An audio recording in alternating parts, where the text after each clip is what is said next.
Good morning viewers, my self doctor Premta Saini. आज हम DElEd second year के subject school culture management and teacher, जिसका paper second है, इसमें क्रियात्मक अनुसंधान के सोपान है, उसमें फोर्थ जो सोपान है उसकी स्टडी करेंगे।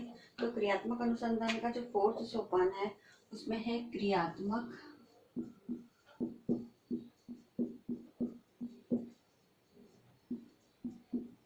परिकल्पना या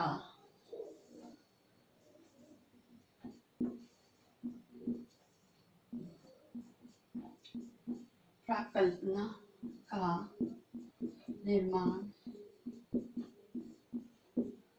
करना।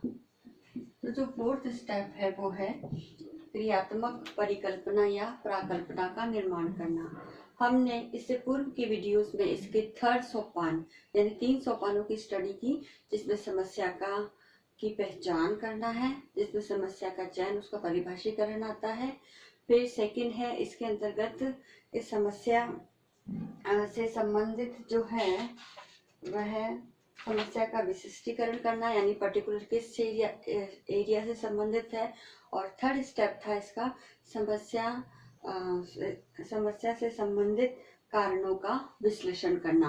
तो ये 3 स्टेप हमने कर लिए थे और इन 3 स्टेप के आधार पर ही जो नेक्स्ट स्टेप है क्रियात्मक परिकल्पना या प्राकल्पना का निर्माण करना।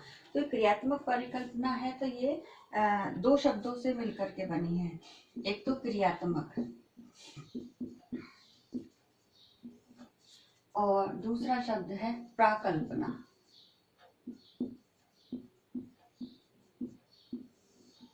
तो क्रियात्मक का मतलब है क्रिया पक्ष और प्राकल्पना का अर्थ है इसमें परिणाम पक्ष।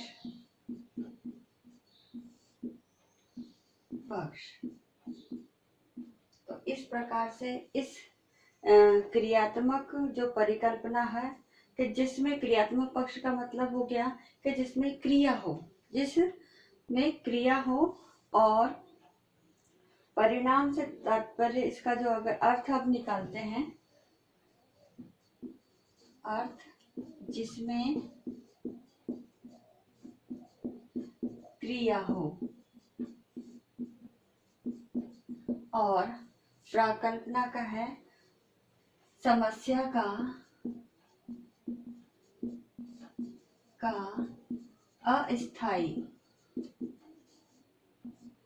अस्थायी समाधान। समस्या का अस्थायी समाधान करने के लिए हम जो बुद्धिमत्तापूर्ण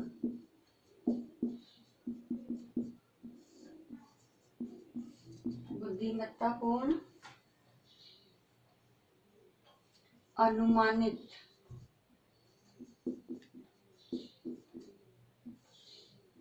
कथन हम बनाते हैं, ये कथन ही क्या कहलाते हैं, हमारी प्राकल्पना या परिकल्पना कहलाते हैं।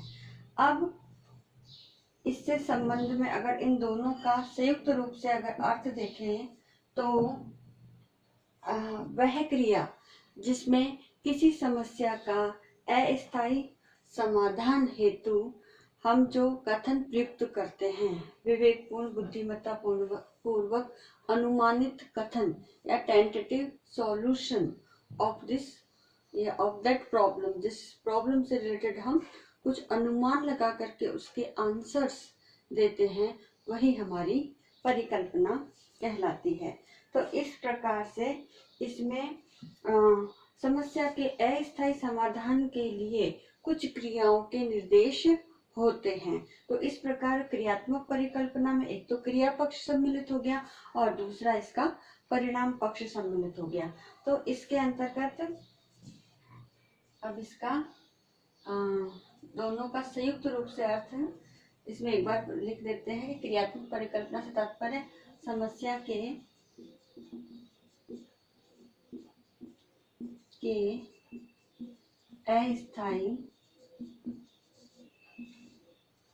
अस्थायी समाधान बताने वाले ऐसे कथन जिसमें क्रिया के निर्देश हो, वही क्या है? क्रियात्मक प्राकल्पना है। तो इस प्रकार क्रियात्मक परिकल्पनाएं एक प्रकार से क्रिया और परिणाम पक्ष दोनों का ही सम्मिलित रूप है, जिसमें किसी समस्या के समाधान करने हेतु कुछ क्रियाओं का स्पष्ट निर्देश हमें प्राप्त होता है और उन क्रियाओं के आधार पर उस समस्या का अस्थायी समाधान हेतु हम कुछ ऐसे स्टेटमेंट बनाते हैं। जैसे स्टेटमेंट को है, इसमें मैं इसको रब कर देती हूँ।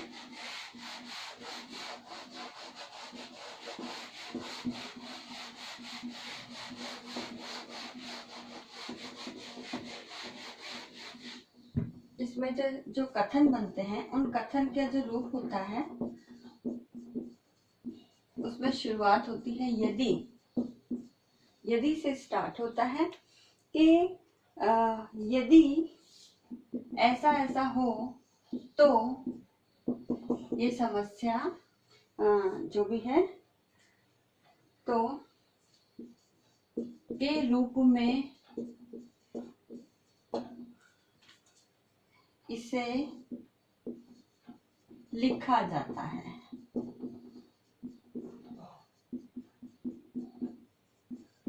ठीक है, अब इसमें हम उदाहरण दे सकते हैं। जैसे पिछले वीडियो में हमने कक्षा 7 के अंतिम 2 कालांशों में विद्यार्थियों के पलायन की हमने समस्या देखी। तो उसमें जो कारण हमने प्राप्त किए थे, वो कारण हमने विश्लेषण करने के आधार पर पाया कि एक तो अंतिम 2 कालांश जो है वो कला शिक्षा और स्वास्थ्य शिक्षा के हैं, और दूसरा बहुत से स्टूडेंट ऐसे हैं जिनका समय अंतिम 2 कालांशों के अंतर्गत ट्यूशन करने का होता है, तो इसलिए भी वो कक्षा से पलायन या विद्यालय से पलायन कर जाते हैं। तो इसी के आधार पर अब इस समस्या का जो हम संभावित हल देखेंगे, उसमें बताते हैं कि यदि कक्षा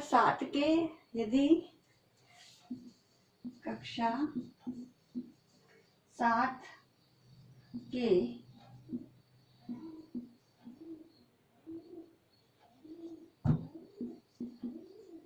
समय सारणी में महत्वपूर्ण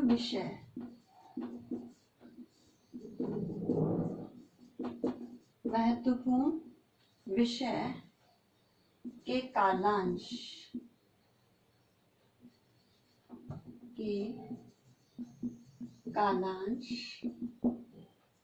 लगा दिए जाए तो कक्षा से पलायन की समस्या कम होगी। तो ये इस प्रकार की हम हाइपोथेसिस बनाएंगे, इसे प्राकल्पना कहते हैं, जिसमें समस्या का संभावित समाधान हम प्रस्तुत कर रहे हैं। इसी प्रकार से एक और इसके अंतर्गत उदाहरण दे सकते हैं कि यदि महत्वपूर्ण विषयों के साथ साथ इसके अंतर्गत यदि कुछ ट्यूटोरियल कक्षाएं इस अंतिम 2 कालांशों में लगा दी जाए तो विद्यार्थियों का कक्षा से पलायन कम होगा। तो इस प्रकार से हम किसी भी समस्या का एक टेंटेटिव सॉल्यूशन देने हेतु उस स्टेटमेंट को क्रिएट करते हैं जिसमें क्रिया पक्ष और परिणाम पक्ष दोनों सम्मिलित होते हैं, जैसा कि इस उदाहरण के अंदर दर्शाया गया है। तो इस प्रकार हम हमारी जो भी समस्या है उस समस्या से संबंधित हम क्रियात्मक परिकल्पनाओं का निर्माण करेंगे। अब आज के इस वीडियो में हम क्रियात्मक परिकल्पनाओं का निर्माण करने से संबंधित इस सोपान का ही स्टडी करेंगे। इसके जो नेक्स्ट सोपान है उसके नेक्स्ट वीडियो में स्टडी करेंगे। अब आज का जो असाइनमेंट है, इस असाइनमेंट में आपको एक क्वेश्चन दिया जाता है कि क्रियानुसंधान के फोर्थ सोपान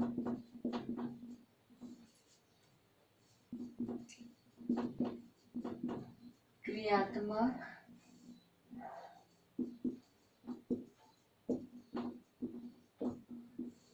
प्रकल्पना के निर्माण को उदाहरण